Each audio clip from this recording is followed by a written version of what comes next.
रौनक बखेर रहा हो कोई फूल जैसे खिल के, हम खुश हुए ऐसे जाना तुमसे मिलके। होंठ से ऊपर आंख से नीचे रुखसार पे वाक़या, क्या आज भी हैं चर्चे तेरे उसी दिल के। आगाज में तो शायद दो जानें मिली होंगी, अंजाम देख मोहब्बत का दो हिस्से हुए दिल के।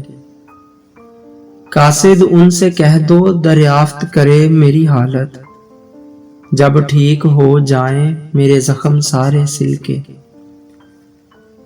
ये मुसाफत ये दूरी है उदास जमाने के लिए, करीब हैं वो आज भी बहुत मेरे दिल के।